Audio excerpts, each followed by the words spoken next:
The last light beneath the ashes. The bells of St. Verna had not rung in 3 days. That was how Thomas knew the city was dying. The cathedral bells had sounded every hour for as long as he could remember. Through bombardments, through famines, through plague years. Even when half the city had frozen during the Black Winter, the bells still rang. Now, there was only silence. And silence, in this age, was always a warning. Thomas stood at the shattered window of his apartment and stared across the city. Smoke climbed into the sky like black fingers reaching for heaven. The distant thunder of artillery echoed beyond the walls. The heretics had arrived. Not raiders, nor cultists. An army. Entire districts had already fallen. Refugees clogged the streets below, dragging carts piled high with possessions that no longer mattered. Priests screamed prayers from rooftops. Soldiers hurried towards the walls with rifles clutched in trembling hands. Everyone knew what happened when the armies of hell entered a city. Death was considered a mercy. Behind him, his wife Elena held their youngest daughter against her chest. 9-year-old Clara was crying softly. His son Matthias sat on the floor nearby. The boy was only 13, but he held a rifle across his knees.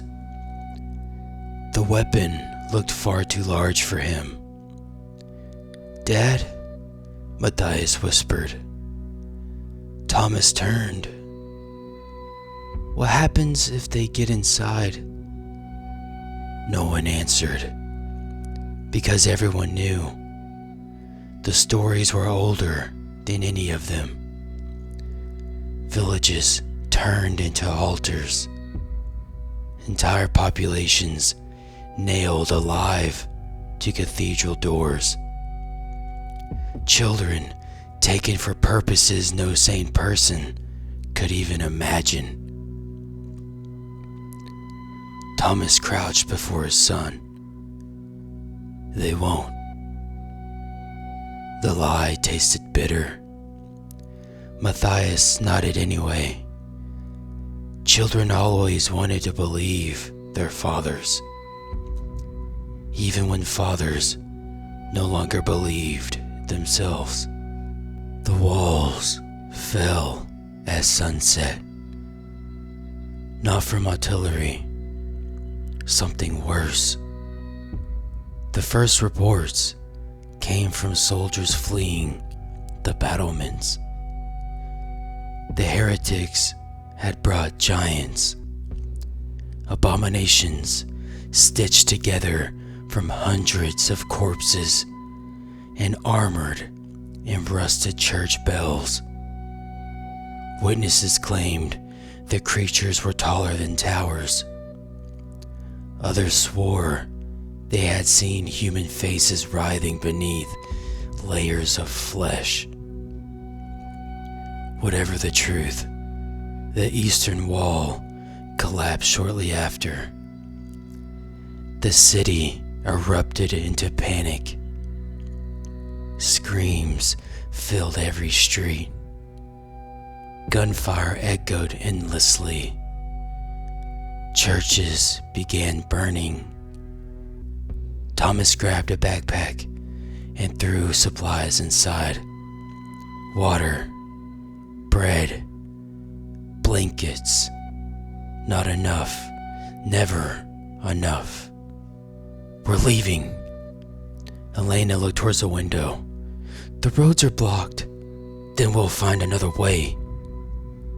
Outside, people were already dying.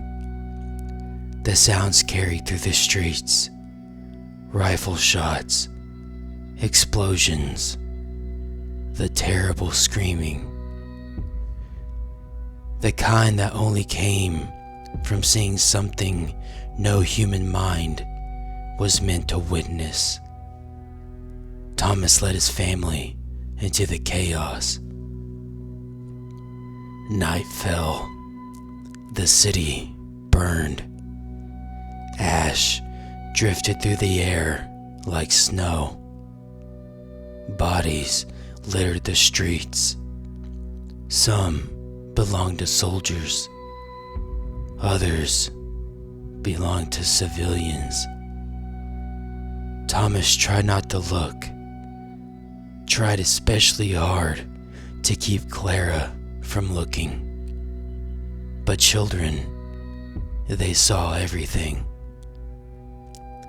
At one intersection, they passed a crucified priest hanging upside down from a street lamp. The man was still alive, just barely. His eyes followed them.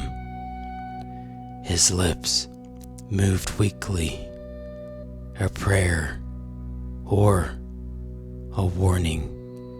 Thomas couldn't tell. He hurried his family onward. Behind them, distant chanting rolled throughout the city.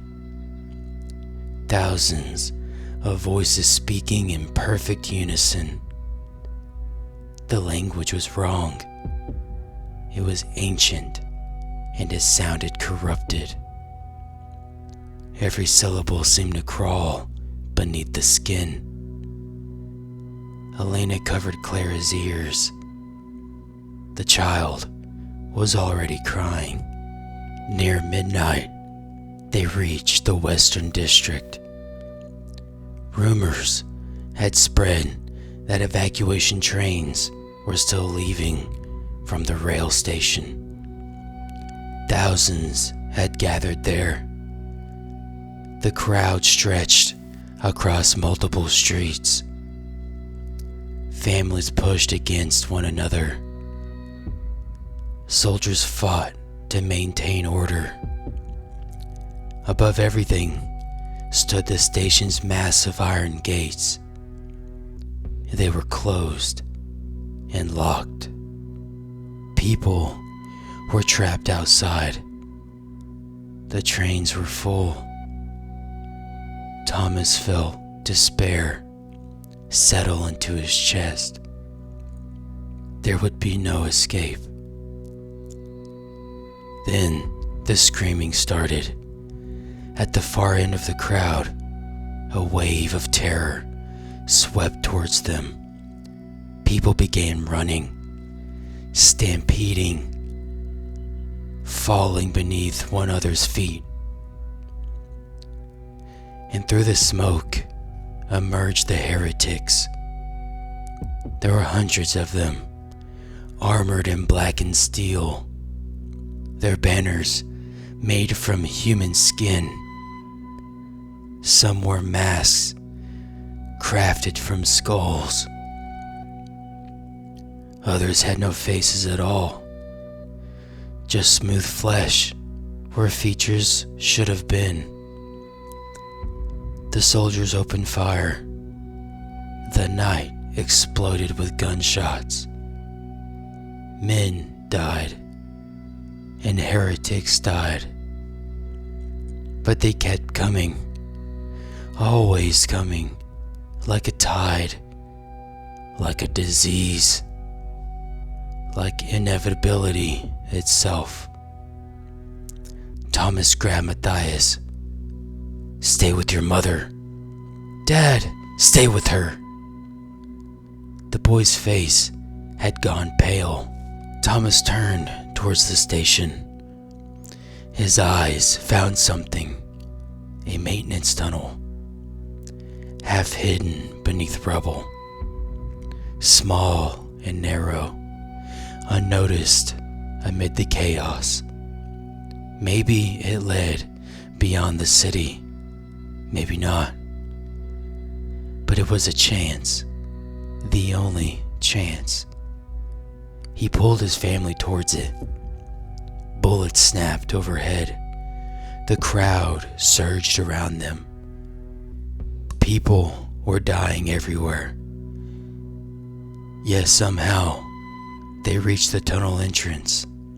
Thomas shoved the rusted door open. Darkness waited beyond. "Go!" Elena hesitated. "What about you?" He looked back. The heretics were close now, far too close, and they had seen the tunnel.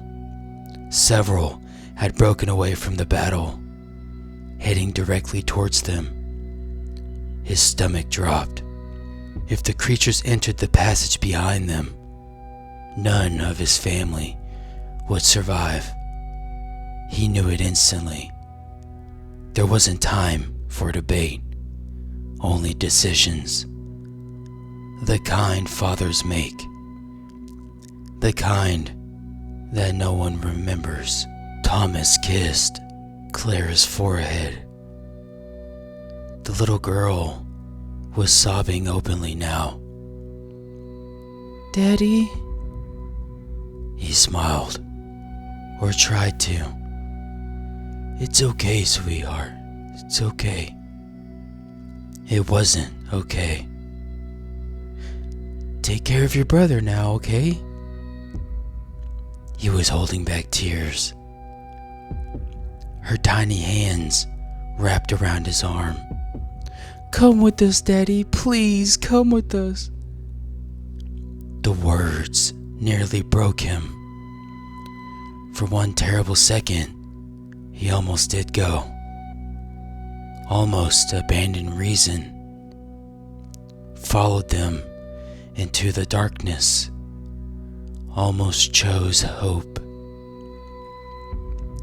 But hope was a luxury, one that he could not afford. He gently pulled away. Then he looked at Elena, the woman he had loved since childhood, the woman who deserved better than this world. "I love you, Elena." Tears streamed down her face. She understood immediately. No, Thomas. "You have to go." "No, Thomas, please, no." The first heretics were less than 50 yards away. Thomas shoved the rifle into Matthias's hands. The boy stared at him, terrified and confused, trying desperately not to cry. "Dad?" "Protect them, son. You're the man of the house now. It's your job." The boy nodded, because what else could he do? They disappeared into the tunnel. Thomas watched until the darkness swallowed them. Then he closed the door and locked it. He turned towards the approaching enemy, alone.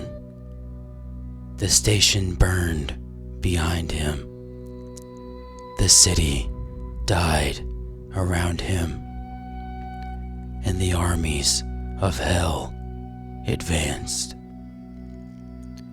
He picked up a rifle from a dead crusader. He raised it. His hands no longer shook. For the first time all night, he felt calm. Not because he believed he could win, but because he knew he couldn't. The illusion had finally ended. No miracles were coming. No crusaders would arrive. No saints would descend from heaven. There would be no glorious last stand. Only a frightened man buying a few more minutes for the people he loved. He pulled the trigger. The rifle thundered. A heretic fell. He pulled again and watched as another one fell.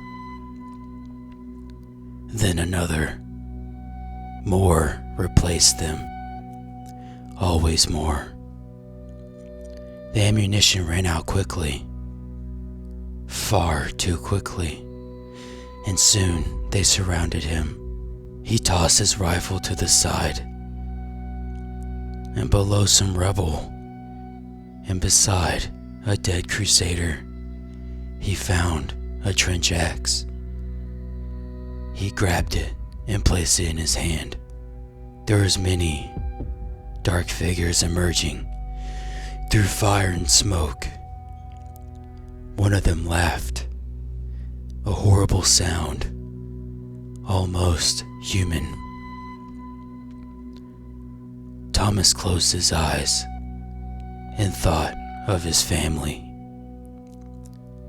The last thing he heard was Clara's voice. He opened his eyes. He swung at the first one close enough, and it hit. But that was the only thing he was able to do. The last thing he felt was hope that his family would make it. Then the darkness took him. 3 days later, Elena and the children emerged from the tunnel beyond the city. The countryside was ruined. The horizon burned. Columns of smoke marked where other settlements had fallen. There was nowhere safe, nowhere untouched. The war continued in every direction. Matthias looked back towards the distant city. Nothing remained but ash. His father was gone.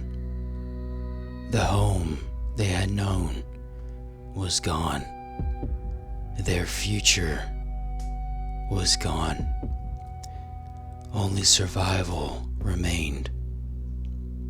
They continued walking, one step after another, into a world already burning.